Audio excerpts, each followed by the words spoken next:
What's up, everybody? Welcome back to the Toro channel.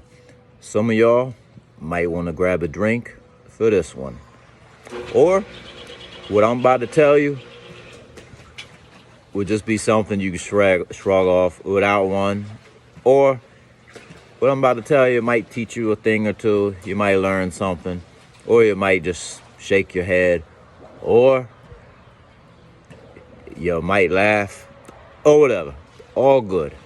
Anyways, right now I'm having a little orange soda with my rum just to do something different. The co-model up the street didn't have Sprite, and I was cutting it close to curfew. So I said, you know what? Do something different. A little orange soda's all right. You know, as a kid, I had enough of that. So why not make it grown, have a little bit of rum. Anyways, so here we go.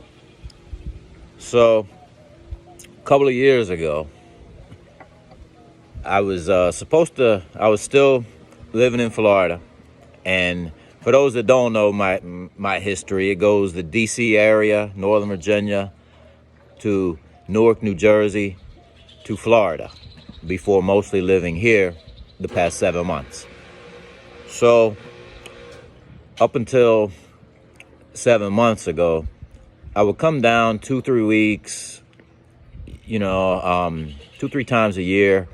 And when I would stay usually more than a week, it would end up being like a working trip.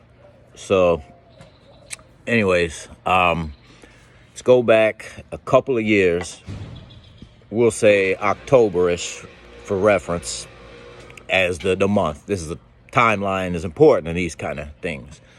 So I come here in October and I'm chilling one day, and I see this little mango kind of that just, she's was kind of like kryptonite to me, just what I call little and cute. So for this story, we'll call her Cupcake.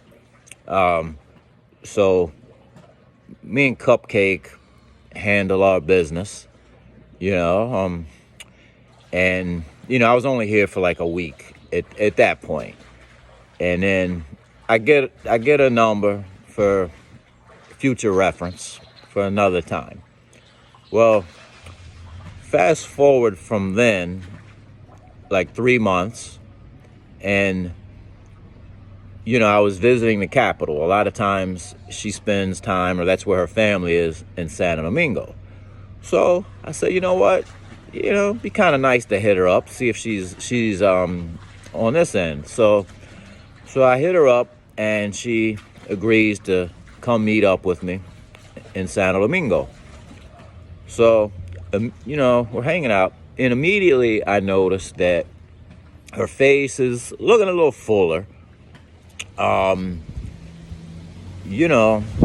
She's small and petite, so you notice these little subtleties. I'm not the most observant person, and I do have some vision issues and don't always notice things that others notice. Even with contacts and glasses, there's a challenge that I have that makes, my vision uncorrectable at this time. So, anyways, we spend a couple hours together, have a little fun, and then I send her home. All right, so a couple of more months go by, and I had been taking up to that point 2 or 3 short trips, and I was like, you know what, it's time for like another good 3-week working trip, this time to Sosua. So I remember clear as a bell, March 1st. We'll say 2019, all right? Just because it's what it is. So the night before I'm supposed to arrive, March 1st, I get a call and a FaceTime from Cupcake. And, it was really ironic to me, because I didn't tell anybody other than where I was staying that I was coming. I kept it sort of on the low, just because it's a working trip and I don't want to make any advanced plans. Sometimes I like to just come and figure it out as I go. So basically right away, she's like, I'm pregnant and you're going to be a poppy. And, I'm kind of looking at her like, impossible. Yeah, I don't think so. And she's like, no, la verdad. You're going to be a poppy. So, just quick thing about me, at that time I was pushing like 49 years old. And after marriage and just, being all out there at different points in my life, I always say either I've dodged a lot of bullets or up to that point, maybe I was shooting blanks. I don't know, but no one's came forward. And while I was married, we never had children. There's a whole another side to that, but that's a different story. Those that know me really well know those details. So, anyways, moving right along, I'm basically like, I'm nervous, and my pre-trip excitement vibe kind of energy sort of went from like a 12 down to like a 3, thinking, is, this chick gonna try to ruin my trip by, trying to live with me these whole 3 weeks and insisting that this is, my baby, etc. I don't know really what's gonna happen. So I arrive the next day, and either she was busy or I was busy or whatever. We didn't connect the first day. So, which was kind of relief to me. At least let me get one night under my belt of just being me, doing me. So the next day comes, and we set a time, and she comes over. Well, it's clear, she's like a healthy, solid, who knows, 6 months, we'll say, at this time. And remember, timeline is important. So, we had a little logistics talk. Her saying, you're the poppy. Me saying, I really don't think so. But I don't think we have much to talk about as far as a future with us. But if this is my child, I'll be responsible financially, and I would want to be involved in the child's life. So, I'm trying to be the stand-up guy here, understanding, etc. In the States, you might, if you're in doubt, if you think you're accused of something that may or may not be yours, it's a little easier to tell someone off. But here, you just never know who people know or how bad they can inconvenience your life. So you sort of have to take a step back and keep your cool, which is kind of how I was playing at this point. Well, you know what? Sometimes we're all just dogs. So I hit it with, wow, she was knowingly pregnant that day. And afterwards, I was like, oh, no, we can't do that again. We have to keep this very, sort of cordial, but not cross that line again. So, yeah, I regrouped. And then we go into the next day. It's Sunday. I had made up my mind, because I was going to be here 3 weeks. And I don't drink every day. So I decided Sunday I'm going to go to the beach a little bit, sit by the pool a little bit, but I'm not drinking alcohol, and I'm not smashing anybody. So she hits me up, comes by. I sit her out front of where I'm staying and have that logistics talk again. Blah, blah, blah. If it is my child, I'm going to be a good dad. I'm going to be financially responsible, and I'm going to be supportive, want to be in the kid's life. But I don't think it is again. But we can't be doing anything anymore. You and me, we're done. I care about you and your health. I'll pray for you and the family. But there's not going to be, let's not get it twisted. I don't want to mislead you. There's nothing going on here. So, I was in a hotel at that time that had 2 beds. I told her sit in one bed, and I sat across from her in the other bed. And we're sitting there looking at each other for like 2 hours, like watching paint dry. We talk a little bit. I repeat my story. How's your health? How's your mom? How's your cousin? Blah, blah, blah. She asked me, how your sisters? How's your pops? Todo bien, que lo que. So,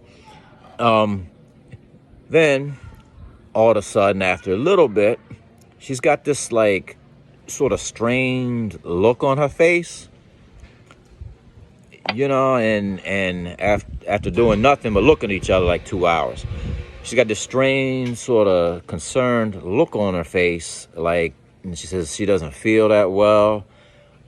She's not sure, and and now I'm concerned, and because as a gringo, a guest, you don't want there being any situations where you have to call emergency services. Shout out to all our emergency services, first responders, essential workers at this time, by the way. Anyways, peace and God bless. Anyways, you don't want any situation where you have to call the emergency services. And, so I'm like, she's on my watch. So I have to take action because I can't be responsible for something for her or this baby or whatever. So I grab a taxi and we go to the CMC, the emergency room here. And, I had no idea what was going to happen, what was this going to cost, but I know you do have to pay cash without insurance here. So I basically emptied out my safe, and I'll tell you later about how much that ended up being. So we get to the emergency room, and interestingly, I found out like a day before that in the United States and the modern world, there's a prenatal paternity test that they could take by a blood sample from the mother, and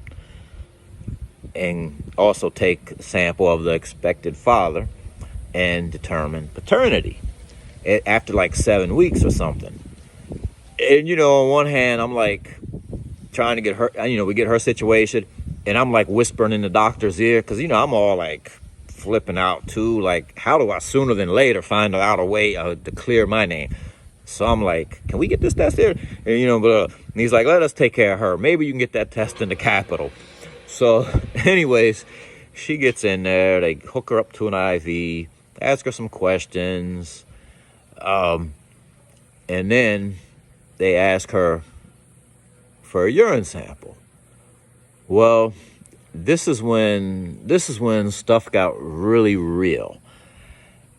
Next thing I know, I have to walk with her holding the IV bag into the baño of the hospital emergency room to give a urine sample.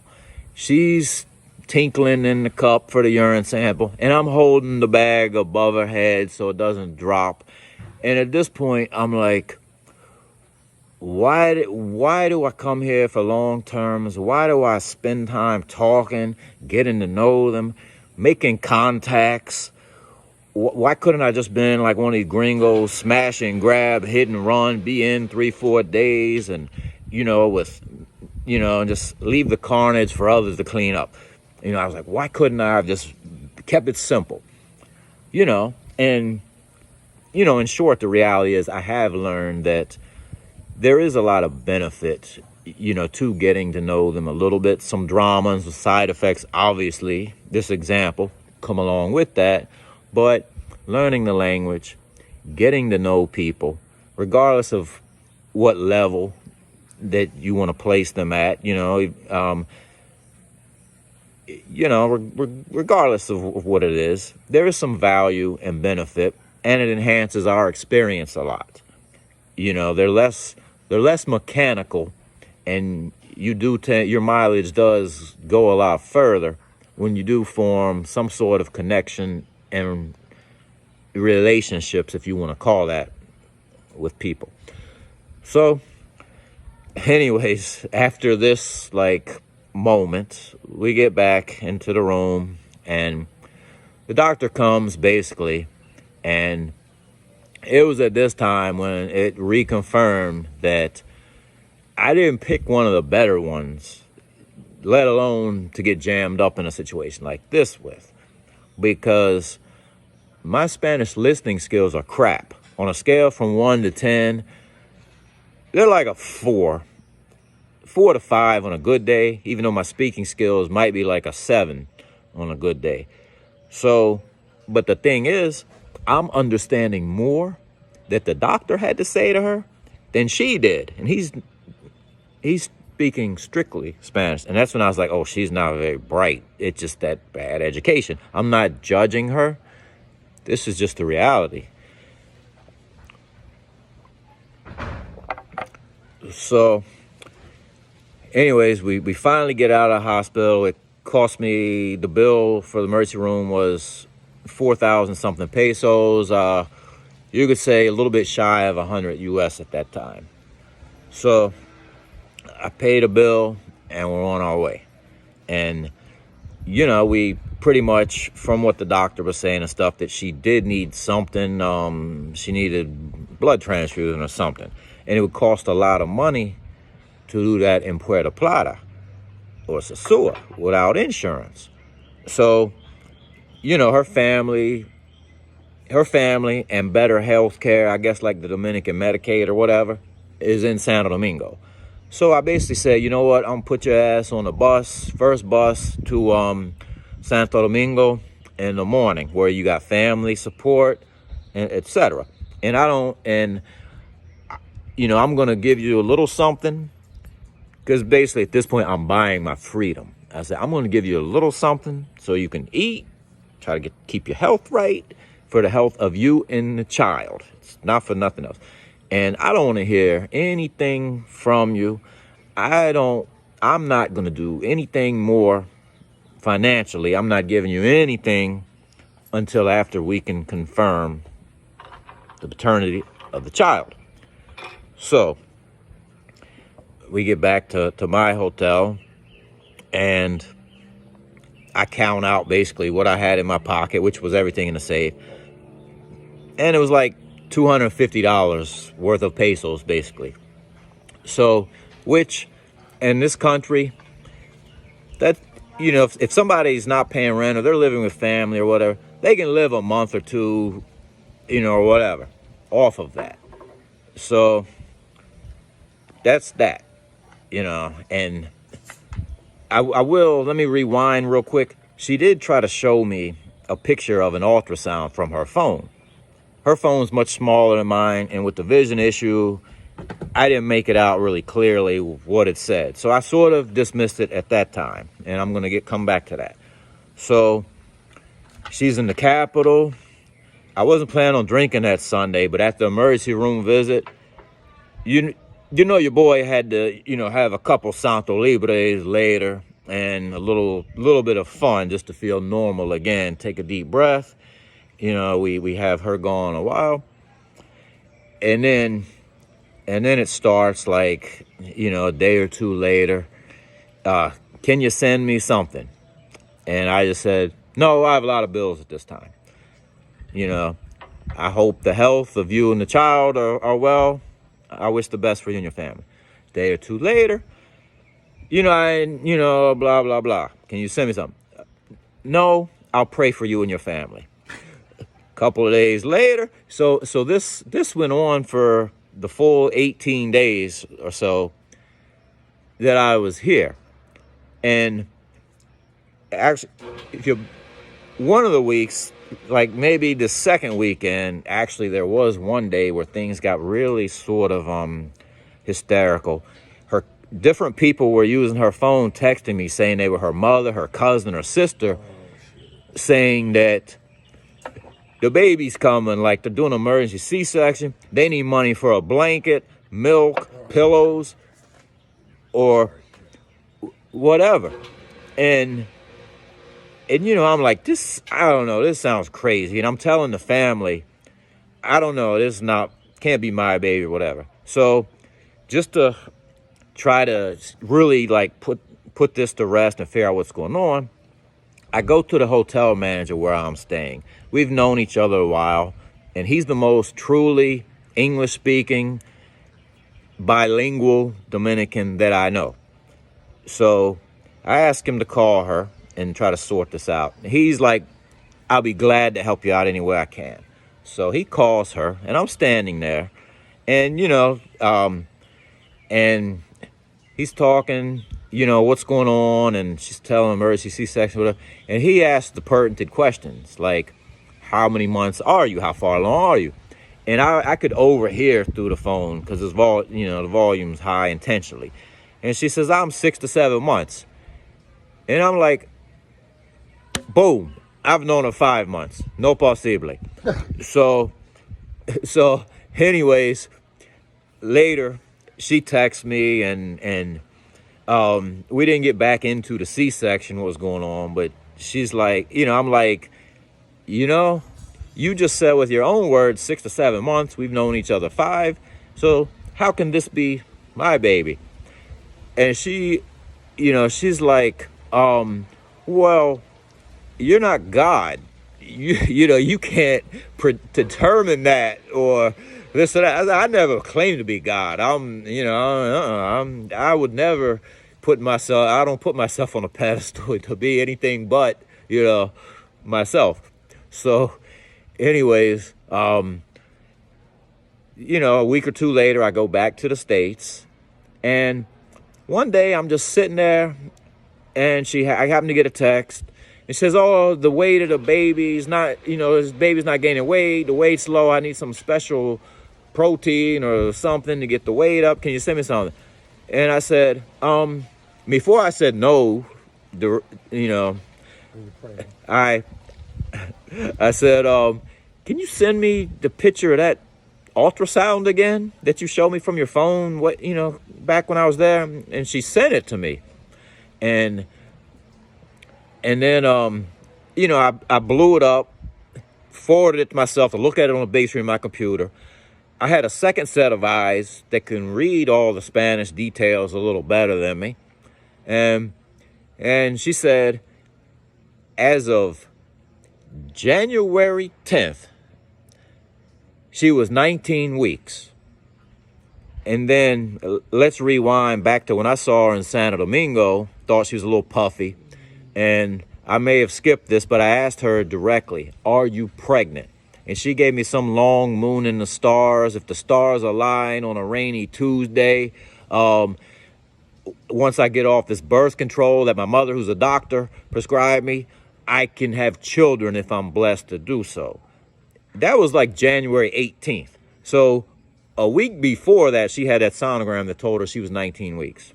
So anyways, in my head, I'm like doing the math, like 19 weeks. Okay, yeah, that's a good solid 5 weeks before we knew each other that previous October. So, I'm still, so I respond to her, okay, obviously this is definitely not possible now. The test says it or whatever. And I said, I will pray for you and the health of your baby and your family. So I left it at that. And then she slowed down to like once a month trying to get money from me. And then I happened to be Memorial Weekend last year, which is pretty much around the same time as Dominican's Mother's Day. And coincidentally, that's when she actually had the baby. She sent me a picture, and I'm like, oh, congratulations. And she says, well, I'm happy if you want to receive a gift. And I said, well, congratulations, but no. And so, and then, let's fast forward to the next time we cross paths, and I come out of a merengue bar or something, pretty drunk, and I hear my name, and I look, and it's her. And she had texted me and told me she was in town before that and saw me passing on the street, but I didn't see her and she couldn't get my attention or whatever. But, I ignored her. And I turned around and she wasn't far away, so I didn't want to just blow her off. I said, you know what, this would be interesting. So I went over. She said, how come you haven't returned my text or whatever? And I said, because our time is done. Our time has passed. And she's like, well, why? I don't understand. I'm like, well, you should understand. You tried to put a baby on me that wasn't mine, and, and then this was the first time I said, well, who is the father?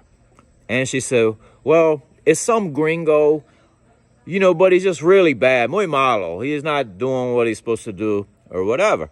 And at this point, I sobered up completely and felt like the world had been lifting from my shoulders. And I know those that have been listening this far, thanks for subscribing. Thanks for hitting the like. But those that have been listening this far, you may be asking, why didn't I just tell her to go take a flying leap, go screw herself or something? Well, here's the thing. You can do that in the modern world or North America, but in Dominican Republic, besides money, and sometimes it's not always money, sometimes it comes down to connections, and you really don't know who somebody else knows or who their connections are always, and how they can really make your life really difficult to where you could even be like harassed or set up on some fugazi stuff, sent to jail, etc. So that's why I tried to keep my cool. Well, I did, obviously. I kept my cool for this whole process, and just played it cordial, but I also kept firm and didn't give her any money outside of initial money that after the hospital, just trying to be a decent enough guy because we really didn't know at that point whose baby it was. And I was really buying my freedom, so that's why in any situation, regardless of the situation here, it's best to try to keep your cool and watch things play out and take their natural course. And so that's it, and some guys probably, still listening, you might say, shame on me or whatever, rolling the dice with a mango or whatever. Hey, we're all men. We roll the dice, by what we do anyways. And you know what? Sometimes some of us are bigger dogs than others, and we just like to let one fly in there once in a while if given the opportunity. So anyways, that was the story of Miss Cupcake and my pregnancy allegation here. So hope everybody has a blessed the rest of your weekend. And thanks again for watching. Thanks for subscribing. Be well. Peace. I forgot what I was going to say. Who are you talking to? It looks like